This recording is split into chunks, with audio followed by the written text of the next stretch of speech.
Bonjour à tous, bonjour YouTube, j'espère que vous allez bien. Si vous avez vu le titre de la vidéo aujourd'hui, vous savez de quoi on va parler. Puisque évidemment, je suis allée au Stuff and Spectacle qui avait lieu le 11 novembre dernier, c'est-à-dire qu'il y a 2 jours au moment où je tourne cette vidéo, pour pouvoir aller acheter quelques tissus.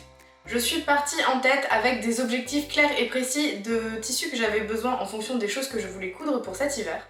Je voulais trouver notamment tout ce qui était de la maille Milano, du point de Rome, des jerseys un peu plus épais mais assez extensibles parce que je voulais me faire des robes pour cet hiver. On a notamment un panel de patrons qui sont sortis dernièrement et qui sont pile dans ce que j'aime porter l'hiver. Donc je voulais aller au Stuff and Spectacle pour pouvoir aller choper ces tissus. Mais le Stuff and Spectacle, est-ce que vous savez ce que c'est ? Pour celles qui ne le savent pas, le Stuff and Spectacle, c'est le marché aux tissus hollandais. Donc ce sont exclusivement des vendeurs de tissus qui viennent des Pays-Bas, de Hollande, un peu de Belgique, des fois il y a un peu d'allemand aussi. Ces différents vendeurs de tissus font des foires en fait qui sont tout au long des frontières entre la France, la Belgique, avec l'Allemagne, etc. Quelquefois ils viennent carrément un peu plus dans les terres sur certaines dates, mais le but c'est à chaque fois de rester une journée, de faire la foire, et c'est la foire aux tissus. Donc on croise énormément de monde dans les rayons. J'ai voulu vous faire quelques petits clichés, mais il y avait tellement de monde que ça m'en aurait demandé beaucoup de travail en post-prod pour flouter les visages de tout le monde. Donc au final, je vais vous mettre des captures d'écran de ce qu'on peut trouver sur Google, mais imaginez que c'est un salon immense, c'est un peu comme le salon de l'agriculture, mais réservé exclusivement à la couture. Donc des tissus, de la mercerie, et c'est tout. Un peu de machine à coudre quand même. Donc j'étais partie dans l'idée de chercher des tissus bien précis, et à mon grand désespoir, il n'y a pas eu ce que je voulais. Par contre, j'ai trouvé pas mal de choses, et je vais vous montrer ça tout de suite. Pour toutes celles qui connaissent le Stuff and Spectacle, on ne repart pas de cette foire sans papier à patron, puisqu'ils sont de super bonne qualité, les prix sont pas trop chers, malheureusement, comme partout, les prix ont augmenté. Donc les 2 rouleaux, je les ai payés 5 € pour le lot, sachant qu'avant c'était 3 rouleaux pour 5 €. Effectivement, on paye toujours 5 €, malheureusement, et bien on a moins de matière par rapport à avant. J'ai acheté aussi un accessoire qui est une paire de ciseaux, puisque j'ai abîmé mes derniers ciseaux et autour de chez moi je n'ai personne pour faire réaiguiser mes ciseaux. Donc pour 12,95 €, je me suis acheté une nouvelle paire de ciseaux et j'espère que celles-ci vont bien couper. À terme, j'aimerais pouvoir trouver une paire de ciseaux de tailleur, vous savez, c'est des ciseaux qui sont beaucoup plus grands, mais aussi très lourds et qui permettent de mieux couper tout ce qui va être du jean, du manteau, des lainages, mais qui vont aussi couper parfaitement les tissus qui sont très fins. Tous les vendeurs du Stuff and Spectacle ont des ciseaux de tailleur hyper grands et aucun n'en vend. Mais si un jour vous avez un bon plan, eh bien je suis preneuse, parce que celui-là il va bien, mais j'aimerais en avoir un beaucoup plus grand et beaucoup plus lourd.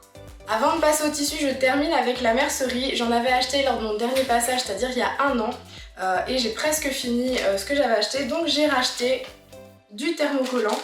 J'achète à chaque fois le blanc et le noir pour que ça puisse matcher parfaitement avec les tissus que je couds, soit les tissus clairs, soit les tissus foncés.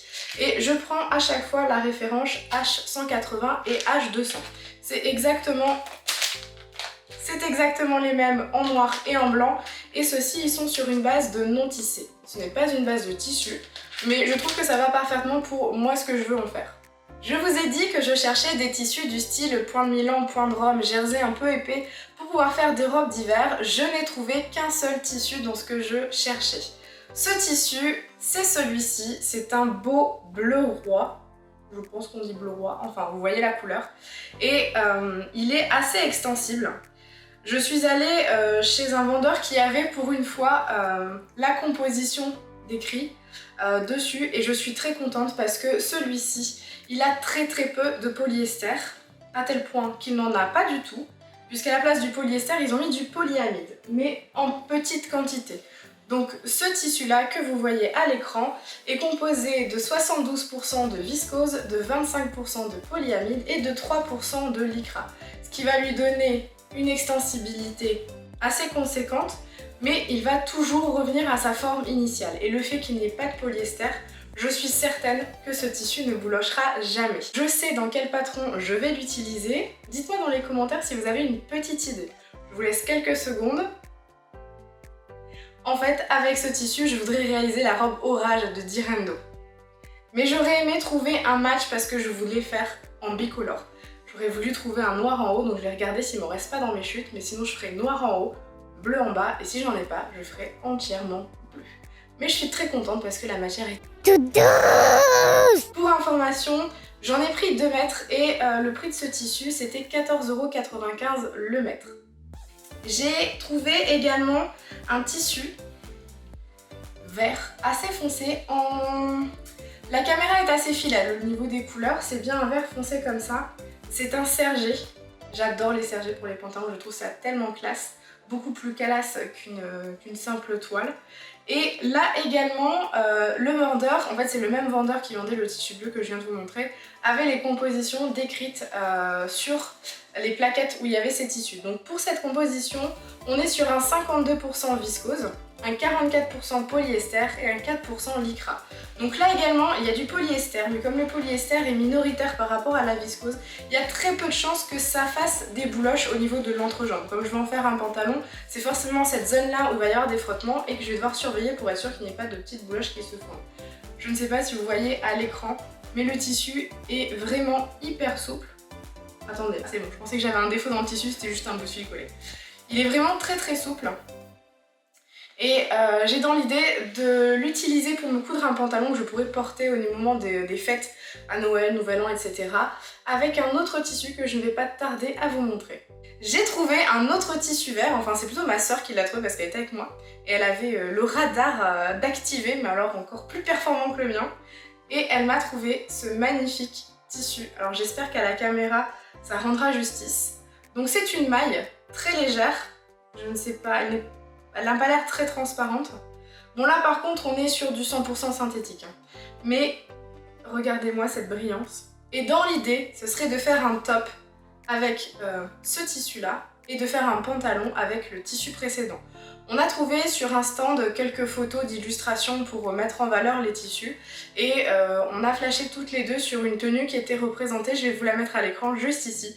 Et dans l'idée, ça serait de faire le pantalon comme ça et de trouver un patron de haut assez fluide mais que je pourrais reporter, pas faire un truc trop soirée non plus, un truc que je pourrais reporter à toute occasion, mais ça me permettrait de faire quelque chose d'assez fluide pour le haut. Donc en fait un pantalon un peu taille haute, assez serré au niveau des cuisses, peut-être qui s'évaserait en bas, mais en haut quelque chose d'assez large et fluide, peut-être avec un col bateau, peut-être un col V, peut-être un drapage, je sais pas trop, mais dans l'idée de faire quelque chose comme ça.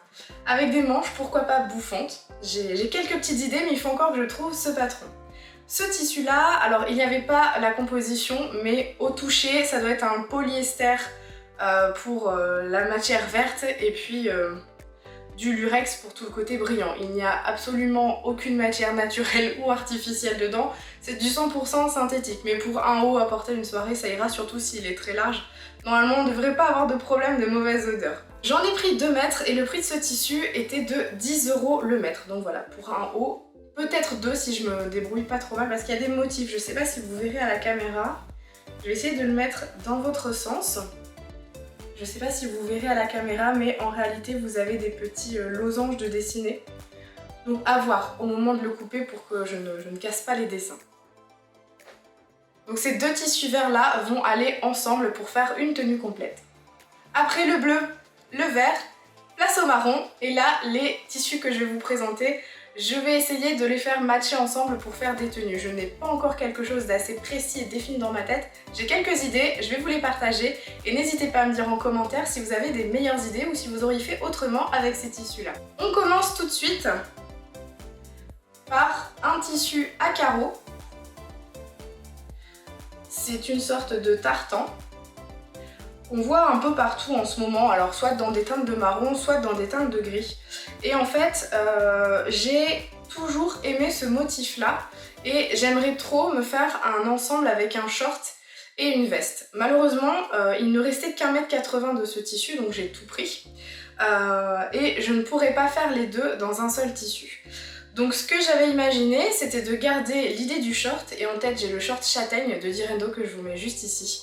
Et en haut, j'aurais bien vu, du coup, comme j'aurais pas assez de tissu, faire un gilet. Vous savez, les gilets, quand vous avez un costume 3 pièces, la partie du gilet. Dans l'idée du short plus du gilet, j'aurais imaginé après soit de coudre un petit pull ou une chemise légère pour pouvoir porter en dessous du gilet. Je ne sais pas si j'aurai assez de matière pour faire tout ça, mais c'est l'idée que je m'en fais. Dans ce tissu, il doit y avoir un minimum de lainage puisque au toucher, ça se sent. Et le tissu est vraiment assez fin, je pense que vous ne le verrez pas à l'écran. Donc là il n'y a qu'une seule épaisseur. Je pense que vous le verrez pas, mais il est vraiment assez fin et pas très agréable à porter. Donc je pense que je serai obligée de le doubler entièrement. Parce que même avec des collants, je pense que ça va trop gratter. Honnêtement, rien que là, de le tenir en main, ça me gratte un peu. Donc je verrai une fois lavé s'il me gratte toujours autant. Peut-être qu'il va s'assouplir et s'adoucir, mais j'en suis pas certaine. Donc je le doublerai pour être sûre que ça soit plus confortable. Donc à voir comment je me débrouille avec les patrons, mais dans cette idée-là, de ce tissu, on partirait sur un short et un gilet de costume. Pour ce tissu, on est parti sur du 5 € du mètre. Donc voilà, comme c'est pas très cher, je me doute qu'au niveau qualité, polyester, peut-être un petit peu de laine pour le côté qui gratte, voilà. Il est assez fin, à doubler, mais ça me permettra de tester mon idée et puis de voir si l'ensemble me plaît, pourquoi pas acheter un tissu un peu plus épais, d'un peu plus qualitatif pour faire un bel ensemble. On a également trouvé un velours côtelé, très à la mode en ce moment. Là encore, pas la composition disponible sur les rouleaux, mais au toucher polyester. Après pour les bas, ça me dérange beaucoup moins d'utiliser du polyester que pour les hauts. Et ce que je voudrais en faire également, là c'est un short. Alors je ne sais pas si pour le velours côtelé, le short châtaigne est la meilleure des solutions, mais je vais regarder parce que dans l'idée je voudrais un short avec des jambes assez larges. Pas une ceinture trop épaisse parce que comme ça reste du velours côtelé, ça fait vite beaucoup plus d'épaisseur. Même si en soi ce velours est très fin et très fluide, il n'y a pas... il se comporte assez bien. Je n'ai pas encore l'idée, je sais que pour le carreau je ferai le short châtaigne, par contre pour le velours côtelé je ne sais pas, peut-être que je ferai le même au final. Mais sinon je vais regarder quel autre patron de short dans l'idée de ce que j'ai, je vais vous mettre quelques petites illustrations ici, que j'aimerais bien faire avec ce velours là. Ce velours là il était vendu à 12 € du mètre et j'en ai pris 2 mètres, là il en restait largement assez. Et le vendeur chez lequel je l'ai pris, il avait énormément de couleurs, je pense qu'il avait au moins une vingtaine de couleurs dans le même tissu. Et ça a été assez dur de choisir quelle couleur prendre. Donc en fait j'ai pris celle-ci en me disant que ça irait très bien avec le prochain tissu. Et le prochain tissu, c'est celui-ci. C'est un tissu pour faire des petits hauts, des petits pulls, des petits gilets. C'est pas du tout un tissu pour faire des manteaux. Je sais que de loin ça peut porter à confusion et à l'écran on voit pas forcément très bien. Je vous mettrai d'autres images, des fois en vidéo on voit pas très bien. Mais en fait c'est typiquement une matière pour faire du pull et du gilet. Elle est toute douce. Celui-là, j'aurais pu acheter toutes les couleurs sur son stand. Le prix de ce tissu c'était 12 € du mètre. Là encore j'ai pas la compo. À mon avis qu'il y a du polyester un peu dedans, mais un peu de coton aussi parce que au niveau du toucher, c'est pas un toucher 100% polyester. Donc un mélange, je ne sais pas dire comment, j'ai pas envie de commencer à cramer mes bouts puisque c'est pas très important pour moi de le savoir exactement et puis je pourrais pas estimer, même en brûlant un morceau de tissu, je pourrais pas estimer la proportion de l'un et de l'autre. Mais au toucher, un coton polyester, ça j'en suis certaine. Et je pense que ça ira très bien pour faire des petits pulls, donc un petit pull avec un petit col par exemple. J'en ai pris 2 mètres de celui-ci en me disant que si je me débrouillais pas trop mal, je pourrais peut-être me faire 2 hauts dans ce tissu-là. Mais la douceur était... Waouh, laisse-nous tomber. Ils vendaient beaucoup de couleurs aussi dans ce type d'étoffe. Ils vendaient beaucoup tout ce qui était blanc, crème, camel, marron, les gris clairs, un noir. Je me suis retenue de ne pas acheter le noir, mais j'ai acheté celui-là. Il est vraiment d'une douceur. Je pense qu'on pourrait même s'en faire des écharpes en fait. En coupant correctement et peut-être en faisant des fausses franges en coupant. Vraiment trop agréable. On en arrive à la fin de ce haul, j'ai été hyper raisonnable. Celles qui d'habitude viennent avec moi quand je vais faire des salons, des conventions, même quand je vais chez Stop Tissu à Paris, savent que d'habitude j'y vais avec une valise. Là j'ai été hyper raisonnable parce que ça fait un moment que je n'ai pas cousu, je ne pouvais pas coudre puisque j'ai réaménagé chez moi. Et je vous avoue que j'ai perdu un petit peu le goût de coudre et l'envie de coudre. Mais cette envie revient, donc j'ai acheté quelques tissus avec des objectifs précis en tête. Je ne perds pas non plus l'objectif de trouver des tissus point de Milan, point de Rome pour pouvoir me faire les robes que je veux porter cet hiver. Mais je préférais attendre d'aller au Stuff & Spectacle pour être sûre. Si jamais j'en trouvais là-bas, c'était ok. D'habitude, il y en a un petit peu. Là, j'ai pas vraiment trouvé ce que je voulais. Je passerai une commande chez Dries & Stoffen puisque chez eux, ils en ont, j'en suis certaine, j'en ai déjà acheté. Donc j'attendais le Stofan Spectacle pour savoir si je passe une commande chez DS ou pas. Je vais passer une commande chez DS, donc à mon avis, il va y avoir un haul très bientôt. Donc ne partez pas trop loin si vous aimez bien que je vous présente ce genre de vidéo. Si cette vidéo vous a plu, n'hésitez pas à vous abonner, à liker et à la partager. Et n'hésitez pas aussi à me donner des idées de patrons en commentaire en fonction des idées que je vous ai présentées. À bientôt, bye bye.